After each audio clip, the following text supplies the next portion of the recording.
Cyber నేరగాళ్లు కొత్త పుంతలు తొక్కుతున్నారు. అమాయక ప్రజల్ని టార్గెట్ చేస్తూ కొత్త మార్గాల్లో డబ్బులు దండుకుంటున్నారు. కరీంనగర్ జిల్లా హుజూరాబాద్ పట్టణానికి చెందిన ముబిన్ నుస్రత్ దంపతుల్ని బురిడి కొట్టించడానికి ప్రయత్నించారు. ఒక పోలీసు అధికారి డీపీతో ఉన్న నంబర్ నుంచి ఫోన్ చేసిన కేటుగాడు వారి కూతురు కేసులో ఇరుక్కుందని, కేసు నుండి తప్పించాలంటే 30,000 రూపాయలు ముట్టజెప్పాలని డిమాండ్ చేశారు. అప్రమత్తమైన దంపతులు వెంటనే కాలేజీలో వారి కూతురు గురించి తెలుసుకుని ఆమె క్షేమంగా ఉందని తెలుసుకుని ఊపిరి పీల్చుకున్నారు. వెంటనే స్థానిక పోలీస్ స్టేషన్లో ఫిర్యాదు చేశారు. పోలీసులు కేసు నమోదు చేసి దర్యాప్తు చేస్తున్నారు. సైబర్ మోసాల పట్ల ప్రతి ఒక్కరూ జాగ్రత్తగా ఉండాలని, ఏదైనా అనుమానం వస్తే తమను సంప్రదించాలని పోలీసులు సూచించారు. ఉంటాం మేము. నాకు 11 గంటలకు ఫ్రాడ్ కాల్ వచ్చింది.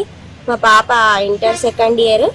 ఆ పాపను అరెస్ట్ చేసినాం. ఒక ఫ్రాడ్ కాల్లో ఉండి తీసుకెళ్ళిన పోలీస్ స్టేషన్ కు. పాప అరెస్ట్ చేసి కాలేజ్ నుండి పోలీస్ స్టేషన్ కు తీసుకెళ్ళినాం.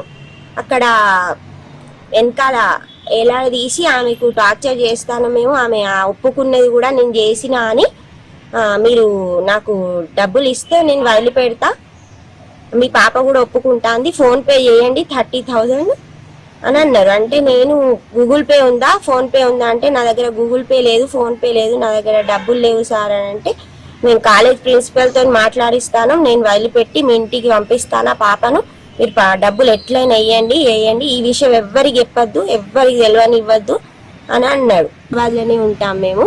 నాకు